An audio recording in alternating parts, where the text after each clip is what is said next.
मैं doctor R के पुरोहित, राजनीति विज्ञान, आपका स्वागत है।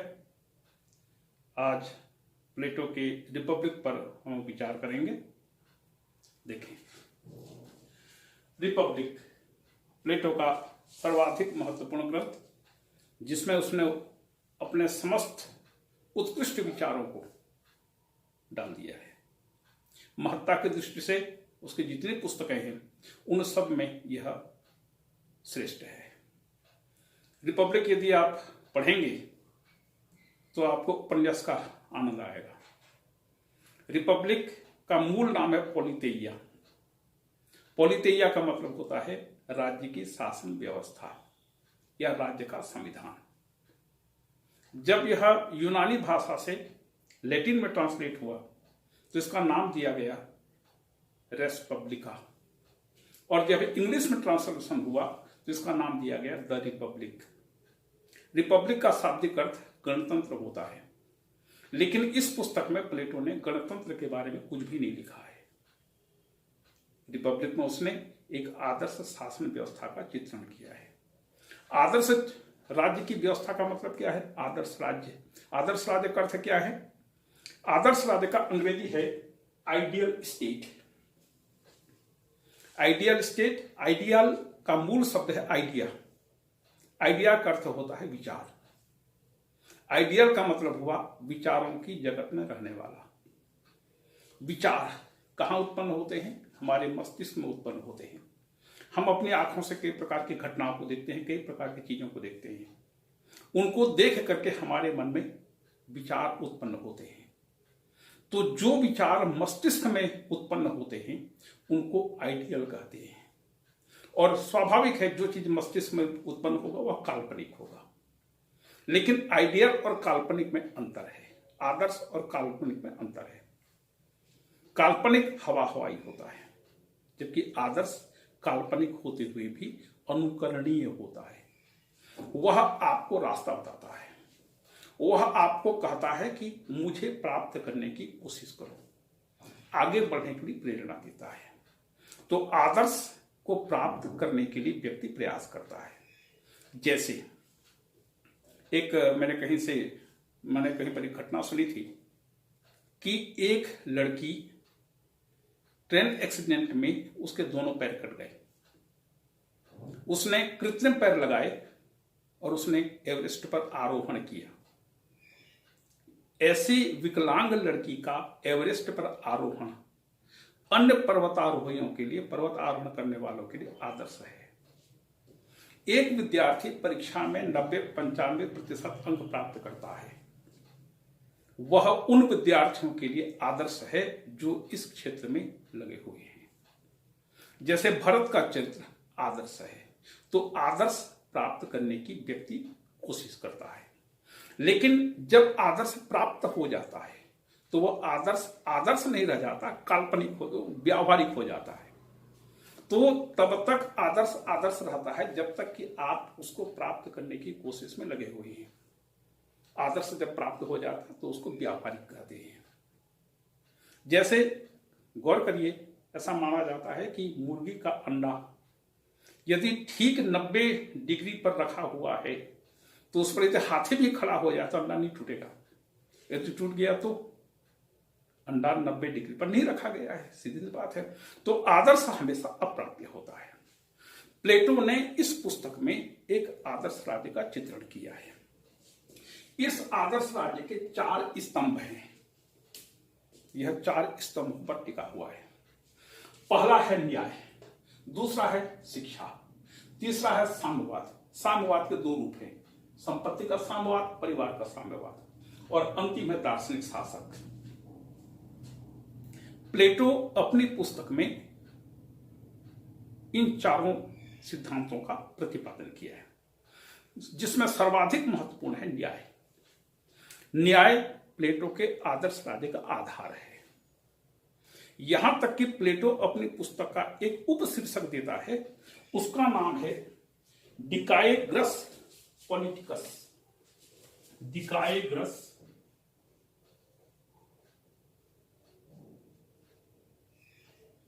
पॉलिटिकस। ये प्लेटो के रिपब्लिक का उपशीर्षक है। डिकाइग्रस पॉलिटिकस का मतलब होता है न्याय विषयक। तो प्लेटो की नजरों में, प्लेटो की दृष्टि में आदर्श राज्य में सर्वाधिक महत्वपूर्ण न्याय सिद्धांत है। लेकिन जिस न्याय का प्रतिपादन प्लेटो यहां पर करता है वह न्याय आजकल के न्याय से भिन्न है। आज के जमाने में न्याय हम किसे कहेंगे? न्यायपालिका द्वारा दिए गए निर्णय को न्याय कहते हैं। हम जब अन्याय से पीड़ित होते हैं, हम न्याय की प्राप्ति के लिए न्यायपालिका के शरण में जाते हैं। न्यायपालिका जो निर्णय देता है हम उसको न्याय कहते हैं। लेकिन प्लेटो ने इस पुस्तक में न्याय का एक भिन्न अर्थ लगाया है। वो क्या है देखिए।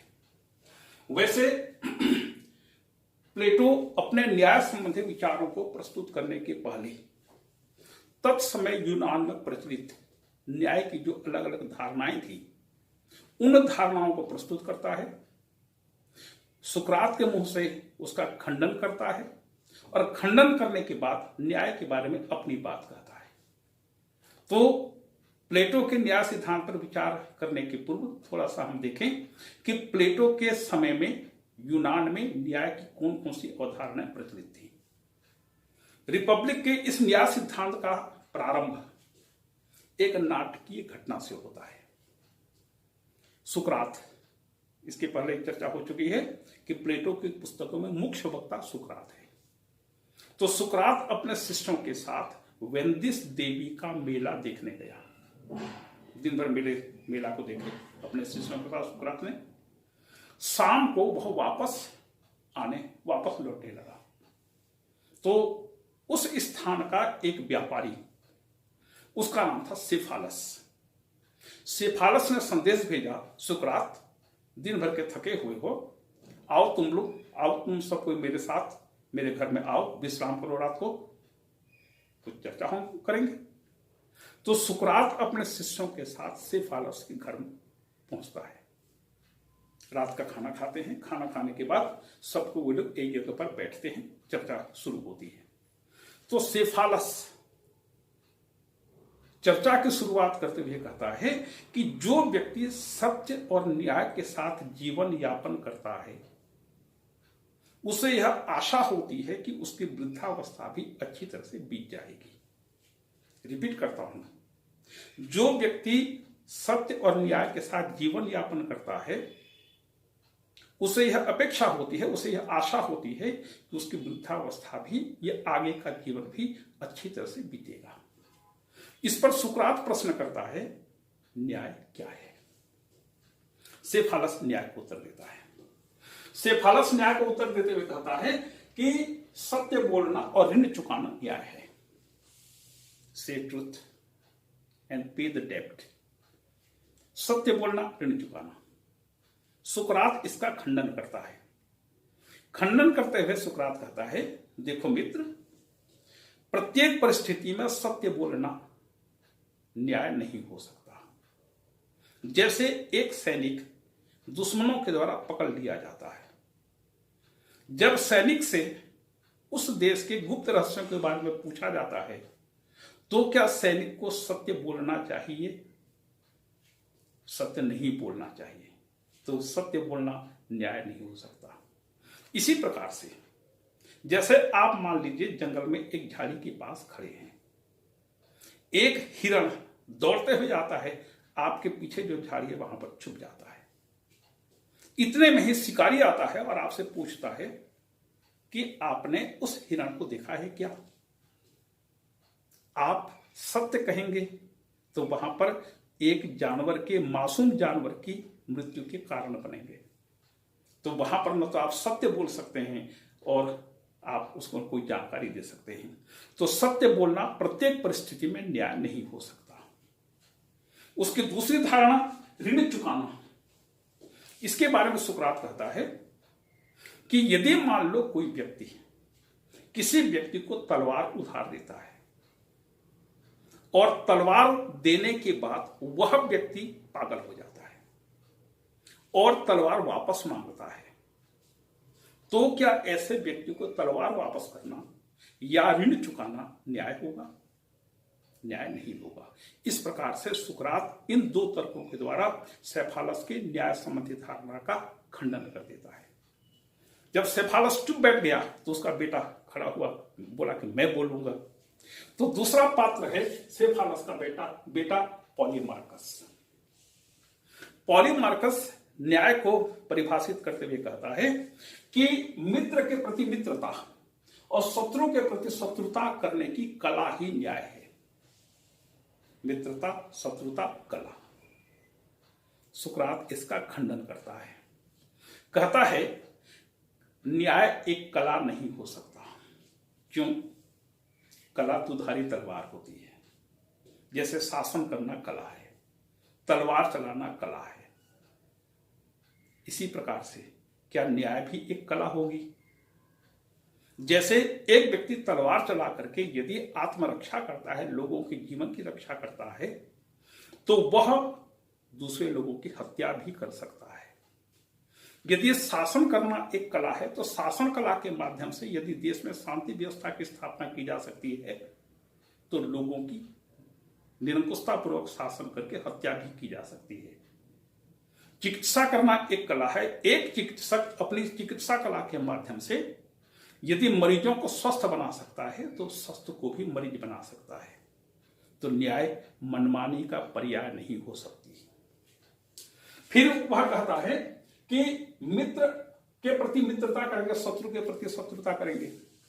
यह मित्रता और शत्रुता का जो भाव है वह दो व्यक्तियों के पारस्परिक संबंध पर आधारित है, और न्याय व्यक्तिगत संबंधों पर अधिक जोर नहीं देता। न्याय कोई व्यक्तिगत चीज नहीं है। फिर वह कहता है कि जब हम किसी के साथ मित्रता का व्यवहार करते हैं, किसी के शत्रु के प्रति शत्रुता का व्यवहार करते हैं, तो कई बार ऐसे अवसर आते हैं कि लोग मुख में राम बगल में छुरी वाली कहावत को चरितार्थ करते हैं। जो आपके हितैषी होते हैं आपके सामने आपकी आलोचना करते हैं, लेकिन आपके पीठ पीछे आपकी तारीफ करते हैं। लेकिन ऐसे भी कुछ लोग होते हैं जो आपके सामने आपकी खूब तारीफ करेंगे, पीठ पीछे आपकी खूब आलोचना करेंगे, निंदा करेंगे। तो क्या ऐसे व्यवहार के आधार पर किसी के साथ, ऐसे मित्रों के साथ मित्रता का या ऐसे शत्रुओं के साथ शत्रुता का व्यवहार करना न्याय होगा? नहीं होगा। और तीसरी बात कहता है सुकरात कि जब हम शत्रु के प्रति बुराई करते हैं, मतलब यह हुआ जो शत्रु है उसका पतन हो चुका है, तभी वह आपके प्रति शत्रुता का व्यवहार दिखा रहा है। ऐसे के लोगों के साथ यदि हम और ज्यादा शत्रुता का व्यवहार करते हैं तो उसको पतन के गर्त की ओर ढकेल देते हैं। इस प्रकार से मित्र के प्रति भलाई या शत्रु के प्रति बुराई करने की कला न्याय नहीं हो सकती। बेचारा पॉलीमार्कस चुप बैठ गया। इसके बाद तीसरा पात्र आता है। तीसरा पात्र है थ्रेसिमैकस। थ्रेसिमैकस न्याय को परिभाषित करते हुए दो बातें करता है। वह कहता है न्याय शक्तिशाली का हित है, और दूसरी बात कहता है कि अन्याय न्याय से श्रेष्ठ है। पहली बात की विवेचना करें, न्याय शक्तिशाली का हित है। माइट इज राइट, जिसकी लाठी उसकी भैंस। थ्रेसिमैकस कहता है कि जब राजा कानून बना करके लोगों पर शासन करता है, निरंकुशतापूर्वक शासन करता है, वह राज्य में शांति व्यवस्था की स्थापना करता है, चाहे वह किसी भी प्रकार से काम करे, राजा को हम हमेशा उचित कर रहा है कहते हैं। शक्तिशाली का हित ही न्याय है। राजा जो करे सो न्याय है। यह कहां का न्याय, यह कहां का सॉरी और इस प्रकार से न्याय शक्तिशाली का हित होता है। राजा जो करे सो न्याय होता है। जिसके हाथ में लाठी होती है वही भैंस ले जाता है। और दूसरी चीज, अन्याय न्याय से श्रेष्ठ है। सुकरात को बोलता है थ्रेसिमैकस। थ्रेसिमैकस कहता है कि सुकरात, मान लो दो व्यक्ति, एक न्यायी दूसरा अन्यायी, मिल करके व्यापार करते हैं, साझा व्यापार करते हैं, तो तुम देखोगे कि व्यापार के अंत में न्यायी व्यक्ति न्याय के मार्ग से कम कमाता है, अन्यायी व्यक्ति अन्याय के मार्ग से ज्यादा कमाता है। न्यायी व्यक्ति कम कमा करके शासन को कम ज्यादा टैक्स देता है, अन्यायी व्यक्ति अन्याय के मार्ग से ज्यादा कमा करके सरकार को कम टैक्स देता है। न्यायी व्यक्ति कम कमा करके अपने तथा परिवार वालों की आवश्यकताओं को पूरा नहीं कर पाता, परिवार वालों को असंतुष्ट रखता है। अन्यायी व्यक्ति ज्यादा कमा करके परिवार वालों को खुश रखता है। इसके अलावा जब एक व्यक्ति किसी की हत्या कर देता है या एक व्यक्ति कहीं पर चोरी डकैती हत्या आगजनी करता है तो राज्य उसको दंडित करता है। लेकिन जब एक राजा युद्ध क्षेत्र में हजारों सैनिकों की हत्या करता है, किसी क्षेत्र को जीत करके वहां की पूरी संपत्ति को लूट लेता है, तो उस राजा की प्रशंसा के गीत गाए जाते हैं। इसलिए सुकरात बड़े पैमाने पर किया गया अन्याय हमेशा श्रद्धास्पद, वंदनीय और प्रशंसनीय होता है। देखिए उस जमाने में यूनान में या दुनिया में न्याय के बारे में कौन कौन सी किस किस प्रकार की धारणा प्रचलित थी। ये विभिन्न पात्र उन सभी विचारधाराओं का प्रतिनिधित्व कर रहे हैं। सुकरात थ्रेसिमेकस के इन तर्कों का खंडन करते हुए पहली बात कहता है, सुकरात कहता है कि प्रत्येक वस्तु का एक गुण धर्म होता है और यदि वह वस्तु उस गुण धर्म से रहित हो जाए तो उसका अस्तित्व है या नहीं है कोई मतलब नहीं है। जैसे अग्नि का काम जलाना है, यदि अग्नि दाहकत्व के गुण से रहित हो जाए तो क्या हम उसे अग्नि कहेंगे।